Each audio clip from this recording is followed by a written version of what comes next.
পাইন্না বেচবো পান আর ধাইন্না বেচবো ধান, বান্দি দাসী কইব কথা না দিমু কান। না, গান গাইতে পারি। দেখেন না আমার গলা গলা নিয়ে সবাই ট্রোল করে, আমি গান গাইতে পারি না। আজকে যাকে ভালোবাসা মনে হচ্ছে, যাকে ছাড়া বাঁচবো না মনে হচ্ছে, 3 মাস পরে মনে হচ্ছে দূর এই প্যারা কেন আমার ঘাটে।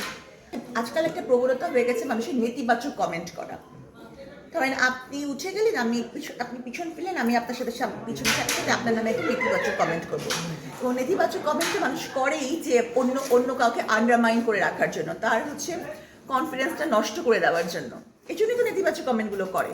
তো যারা নেতিবাচক কমেন্ট করে তাদের উদ্দেশ্যে একটা খুব ভালো বক্তব্য আছে, মানে শ্লোক আছে, যেটা আমি কারাগারে গিয়ে শিখেছি। সেটা বলি, সেটা হচ্ছে পাইন্না বেচবো পান আর ধাইন্না বেচবো ধান, বান্দি দাসী কইব কথা না দিমু কান।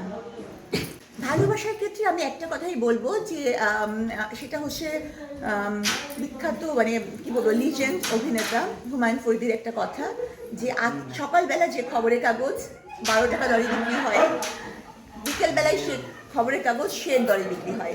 আজকে যাকে ভালোবাসা মনে হচ্ছে, যাকে ছাড়া বাঁচবো না মনে হচ্ছে, 3 মাস পরে মনে হচ্ছে দূর এই প্যারা কেন আমার ঘাটে। তো আমি বলবো যে ভালোবাসা সবচেয়ে বেশি উচিত নিজেকে ভালোবাসা, নিজের জন্য বাঁচা, নিজের ভালো লাগা মানে কি গুরুত্ব দেওয়া। আসলে শাকিব খান হচ্ছে যে শাকিব খানের সাথে আমরা গ্ল্যামারাস খুব নায়িকা দেখে অভ্যস্ত। আমার মনে হয় না যে ঠিক ওই গ্ল্যামারাস চরিত্রে দর্শক আমাকে নিবে। আমার ছোট পর্দায় উৎসাহ আছে, নাটকে উৎসাহ আছে, মনে হয় না যে বড় পর্দার নায়িকা হিসাবে আমাকে খুব একটা মানাবে। আমার মনে হয় না যে বড় পর্দার নায়িকা হিসেবে বা ওরকম গ্ল্যামারাস চরিত্রে দর্শক আমাকে নিবে বা আমাকে মানাবে।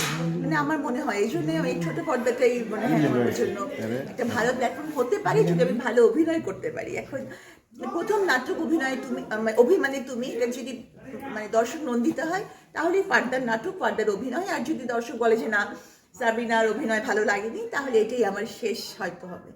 নাটক করতে গিয়ে বুঝেছি যে অভিনয় করাটা খুবই কঠিন। হ্যাঁ, আমরা মনে করেছি, আমরা যখন দেখি এন্টারটেনমেন্টের জন্য দেখি, আমাদের মনে হয় যে বুঝি খুব তেমন কঠিন না, কিন্তু আমি নাটক করতে গিয়ে বুঝেছি যে নাটক করাও খুব কঠিন। এবং যে কোনো এরিনাতে, সেটা চলচ্চিত্র হোক, নাটক হোক, যে কোনো হোক, এমনকি যে কোনো প্রফেশনে হোক, ভালো লেভেলে যেতে হলে অনেক পরিশ্রম, অনেক ডেডিকেশন, অনেক কিছু লাগে।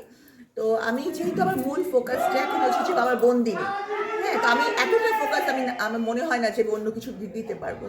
আমি ছোটোবেলা থেকেই নাচ শিখেছি, ছোটোবেলা থেকে শিশু একাডেমি থেকে শিখেছি।